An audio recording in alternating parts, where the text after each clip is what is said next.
نحمد و نصلی علی رسول الکریم فاعوذ باللہ من الشیطان الرجیم بسم اللہ الرحمن الرحیم قال اللہ تعالی فی قرآن المجید فرقان الحمید اعوذ باللہ من الشیطان الرجیم بسم اللہ الرحمن الرحیم وما آتاکم رسول فخذوه وما نهاکم عنہ فانتہوا وقال اللہ تعالی وقال رسول اللہ صلی اللہ تعالی علیہ وسلم خیرکم تعلم القرآن وعلمہ او کما قال علیہ الصلاۃ والسلام۔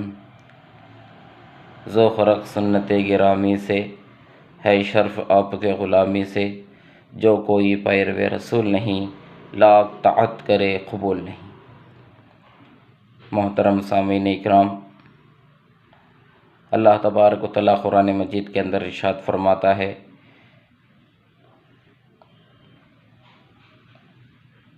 وما آتاکم رسول فخذوه وما نہاکم عنہ فانتہوا۔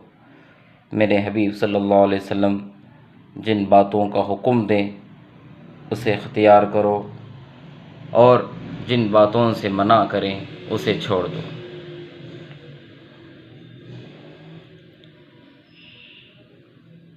اور اللہ کے رسول صلی اللہ علیہ وسلم ارشاد فرماتے ہیں خیرکم تعلم القرآن وعلمہ۔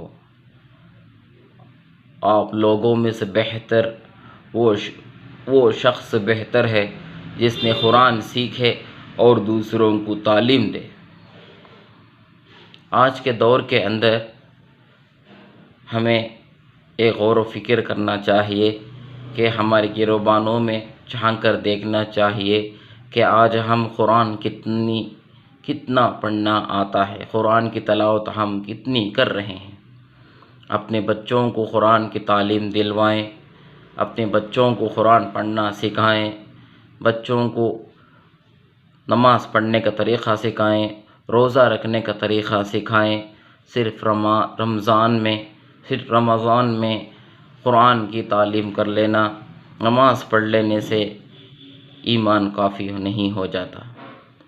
ایمان کا تقاضا یہ ہے کہ ہمیں 5 وقت کی نماز پڑھنے کی کوشش کیا جائے، حتی الامکان کہ کم از کم ہم فرض نماز کی پابندی کر لیں۔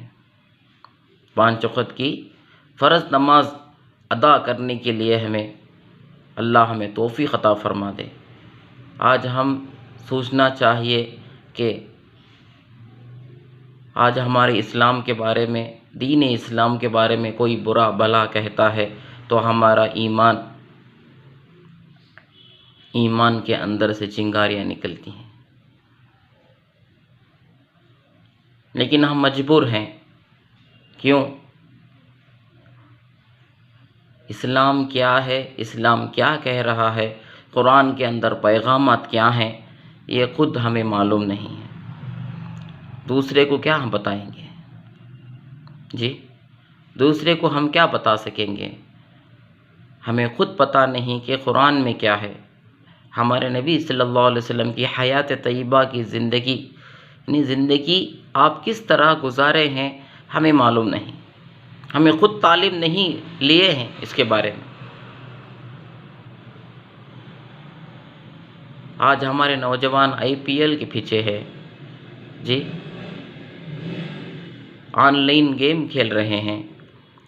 تھوڑا سا وقت انہیں مل جاتا ہے تو فری فائر کے گیموں میں، PUBG کے گیموں میں الجھے ہوئے ہیں۔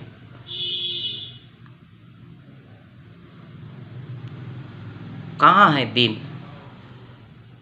ہمیں اس کے بارے میں غور و فکر کرنا چاہیے کہ ہر مسجد کے اندر عشاء کے بعد یا صبح نماز کے بعد اپنے نوجوان بچوں کو جمع کر کے قرآن کی تعلیم دینا چاہیے۔ بہت سارے ہمارے میں سے ایسے ہیں کہ انہیں نماز پڑھنا بھی نہیں آتا۔ نماز میں اتحیات کب پڑھتے ہیں، کیوں پڑھتے ہیں، اتحیات کا معنی اب تک معلوم نہیں ہے۔ اتحیات پڑھنا تک نہیں آتا، درود ابراہیم پڑھنا تک نہیں آتا، دعائے معصورہ تک پڑھنا نہیں آتا، انی وجہت وجہہا، جی، وہ تک نہیں آتا ہے۔ ہمیں اور ہمیں نماز امام صاحب کے پیچھے ادا کر آ جاتے ہیں کہ ہماری نماز قبول ہوئی ہے یا نہیں. کیوں؟ صرف وضو کر کے رکعت باندھنے سے ہماری نماز پوری نہیں ہو جاتی. ہمیں اس کے بارے میں غور و فکر کرنا ہے. ہمارا ایک مدرسہ، چھوٹا سا ادارہ مدن پلی کے اندر ایسروں کالی میں قائم ہو کر 10 مہینے ہو چکے ہیں. یہاں پر چھوٹے بچوں سے لے کر بڑے بچوں کو تعلیم دی جاتی ہے. قرآن پڑھایا جاتا ہے، اردو سکھایا جاتا ہے، قرآن کا معنی پڑھایا جاتا ہے. آپ کو کسی کو بھی مجھ سے رابطہ کرنا چاہیے تو میرا فون نمبر اور واٹس اپ نمبر 9441487136 ہے. آ کر مل سکتے ہیں اور اپنے ایمان کو تازہ کر سکتے ہیں. اگر میرے کہنے میں اگر کوئی گستاخی ہوئی ہے تو میں آپ سے معافی کا طلبگار ہوں. السلام علیکم ورحمۃ اللہ وبرکاتہ.